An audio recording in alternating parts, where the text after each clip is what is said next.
Welcome to the Pain-Free Athlete Podcast. I'm your host, Dana Jones.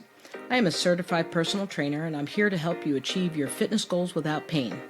In each episode, I'll share tips and strategies that will help you stay safe and pain-free while you're working out. I'll also interview experts in the field of fitness and pain management. So if you're ready to learn how to stay active and pain-free, then subscribe to the Pain-Free Athlete Podcast today.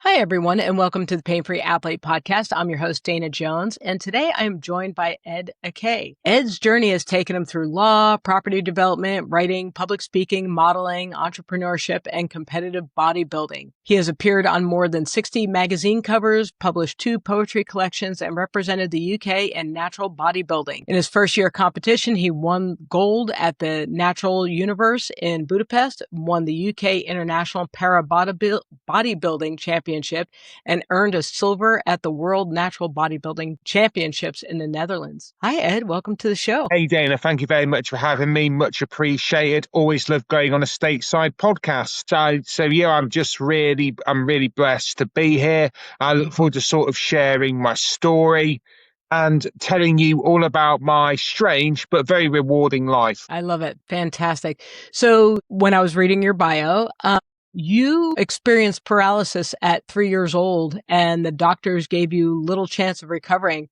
How did that shape who you are and how you approach life today? Well, in a nutshell, we're talking back in 1986, which was a very, very different world. I basically got diagnosed with an illness called Guillain-Barré syndrome. Now, what Guillain-Barré syndrome does, it attacks the nerves, and in more extreme cases like mine, it fully paralyzes you. Now, when I started developing basic movement, which some people do in a recovery process, they basically said to my parents and to my dad specifically, he's not going to walk in, he's going to be in a wheelchair. You just got to make do and, claim as many benefits as you can. And my dad basically said, screw you. That's not going to be the case. What he did, he was in the Turkish military, but he became a scientist in later life. And he basically went to a library in London and a library in Manchester, like a scientific library. And he discovered the writings of an Italian doctor called Rita Levi-Montalcini, who in later life became a Nobel Prize winner. Now, Rita Levi-Montalcini discovered that if you got rats and mice to become aggressive, their nerves grow. So what my dad thought, I know, I'll get him to be aggressive. He's got basic movement. He's in a wheelchair, but I'll get him to be aggressive. So he got me a punch bag, got me to watch Mike Tyson fights, and got me to hit the punch bag from a wheelchair. And slowly, I started making more and more basic progress. Now, this sounds really harsh, I know, because it's not exactly normal, but it was the 1980s and it was a much harsher time. And really what that did, it made me very determined, and I kind of very much basically just had to deal with things very, very quickly. So I think it probably made me very driven and probably gave me a degree of intensity, definitely, especially when I'd been written off and then he had to my dad had to come up with something like that. It sounds like that gave you a good start on life and the direction you wanted to head. So we talk about resilience and what people use to kind of drive themselves forward. What did it look like for you? Because now I don't know how old you are when you made a decision to bodybuild or even participate in sport. Like what did it look like? Funnily enough, actually, I got encouraged to participate in able-bodied sport, may I add, from a very, very young age. I played soccer, so it was very much in my blood. And my key thing was work around a limitation. So, for instance, in soccer, I would play as a central defender, which is a position based around positioning and reading the game, not technical skill in the same way as, say, playing as a forward player. So I played it very early on. And actually, that obviously helped my nerve growth and recovery. So it was very much in my blood. Now, whilst I did make a near full recovery, I do actually remain partially paralyzed in my left foot. But despite that, I've always played sport. I did athletics at a pretty high level. And believe it or not, I didn't actually enter bodybuilding until I was 40. but it's very much something I've done all my life. And I'm very, very blessed my parents encouraged me to. Yeah, you had some good parents that were doing.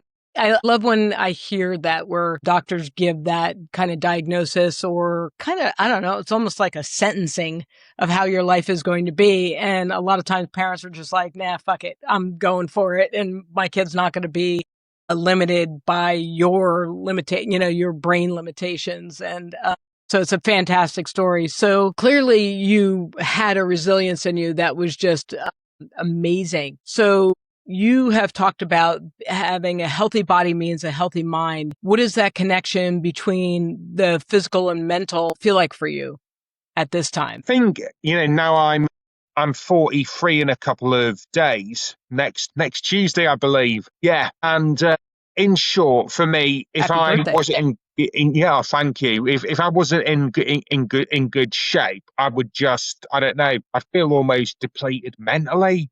I feel I was wasting my life. I was feeling I'd almost was abusing my body. So they're very connected. And I think as well, I appreciate being in shape more than most people because of my own personal history. If you maybe had to overcome something physical, you probably appreciate being in peak condition a lot more because you know what it's like not to be, if you get me.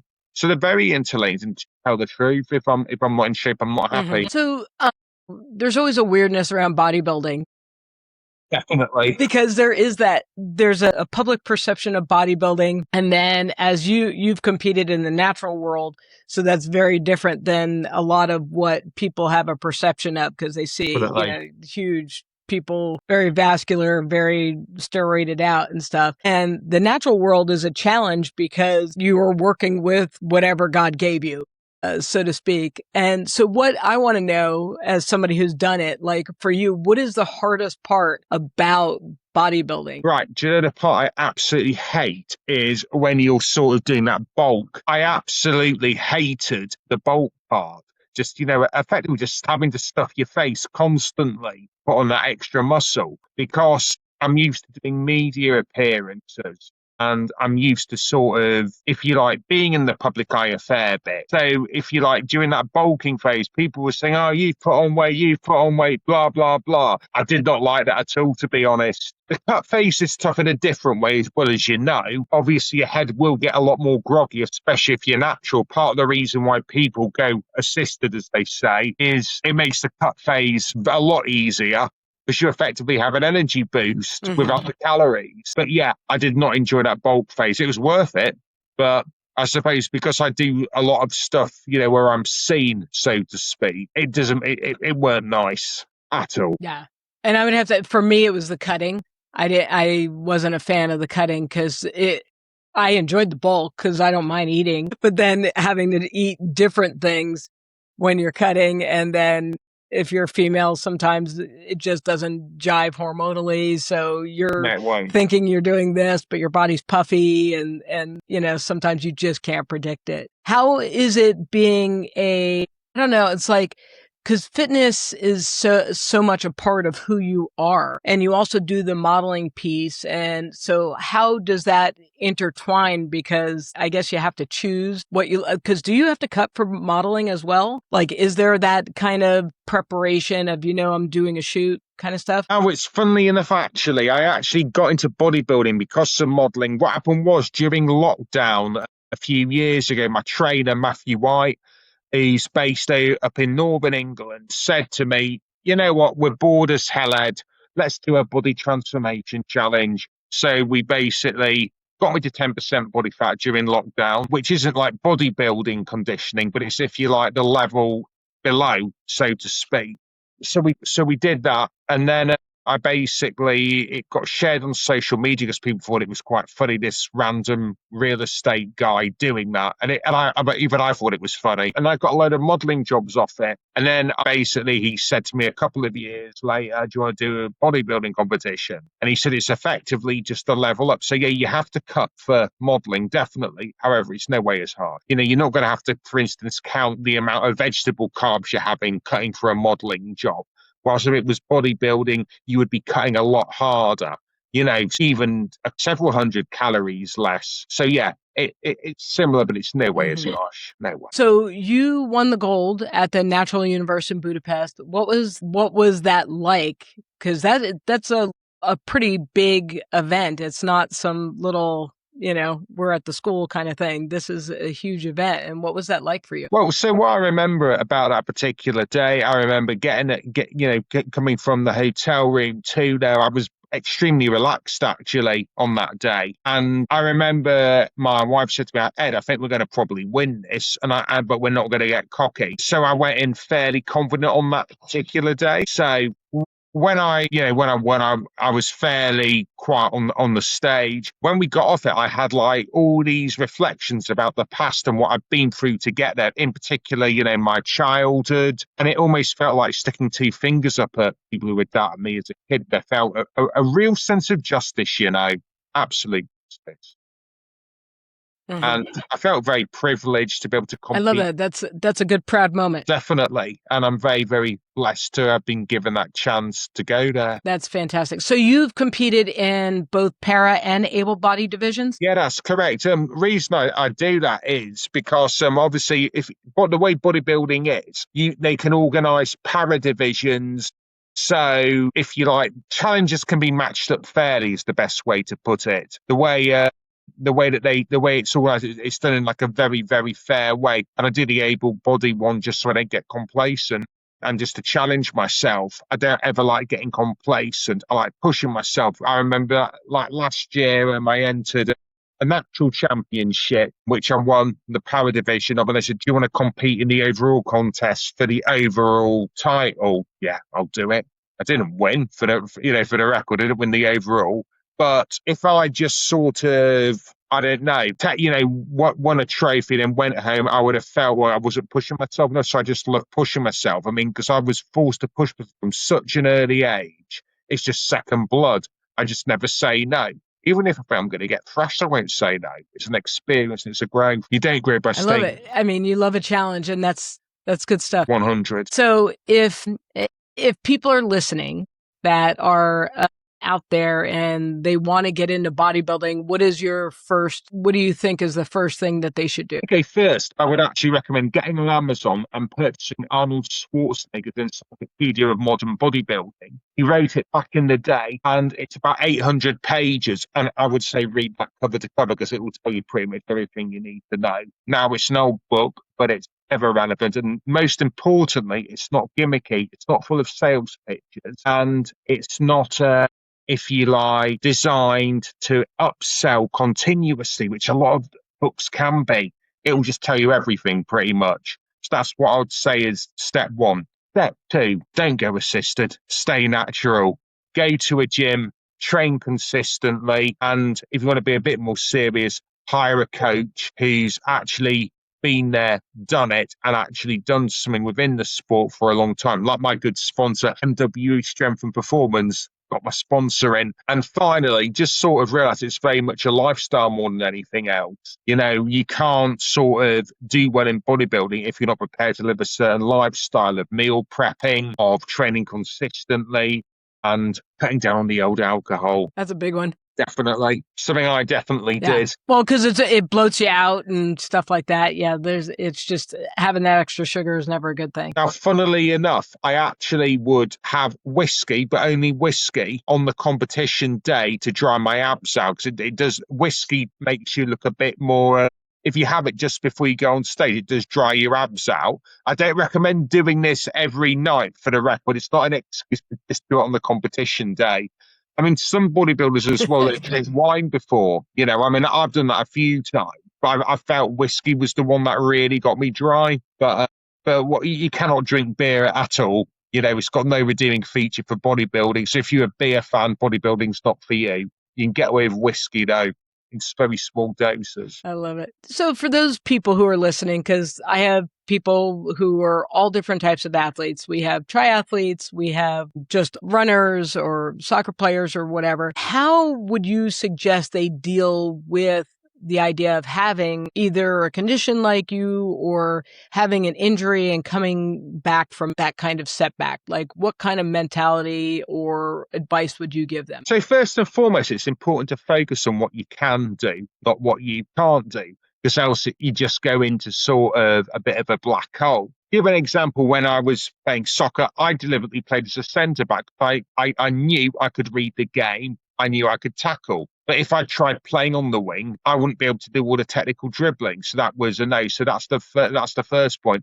Number two, if it's like recovering off an injury, just accept that you're going to be out for some time, but train around it if possible. Don't develop an all or nothing mentality. Now, in bodybuilding, I get injuries. Obviously, nothing like on my foot, but I had a rotator cuff injury, for instance. It's basically when I can bench press for nearly a year. So I basically trained around it.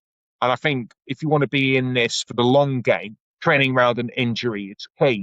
Research how you can train around injuries, because that to me was a game changer. And I think if you get out of that, oh, if I don't do it the way I'm used to doing it, I can't do it. If you get out of that really destructive mindset, then you'll be in it long term. What do you think people misunderstand about being mentally strong? I think what people misunderstand about mentally strong is that you've sort of you almost must be like this cold robotic person. You're not warm. That they have people who are mentally strong down as just stoic and emotionless, and that's not really the case. Sometimes people say, "Oh yeah, you're like this machine." That's not the case at all. I think people just put on a game face ultimately, but yeah, I think you can be mentally strong, but still be emotional, still be kind to people. And I don't think being mentally strong necessarily means you've got to be cutthroat by default. It's just more about, for me, it's just about self-discipline first and foremost above everything. And you can be kind and self-disciplined. That's good. I love that. So thank you so much for sharing your story, Ed. I really appreciate it. Where is the best place for people to follow you, learn more about your books or your speaking engagements, or maybe even future competitions come, carry their big signs? So you can go to my website, www.edakay.com, where you will find a link to buy my biography penned by Jason Redding, From Darkness, which tells the story written by my friend Jason, who I am seeing tomorrow to celebrate 5 years of working together. You can also follow me on Instagram at Akay Model. And I'd like you all to do me a bit of a favour and check out my mum's website, www.kjakay.com. My mother became a published author earlier this year. She's actually the #1 bestseller on Amazon, which I've promoted, Fruits of Victory, which talks about Northern England in the 1940s. So I'd really appreciate you giving her a follow.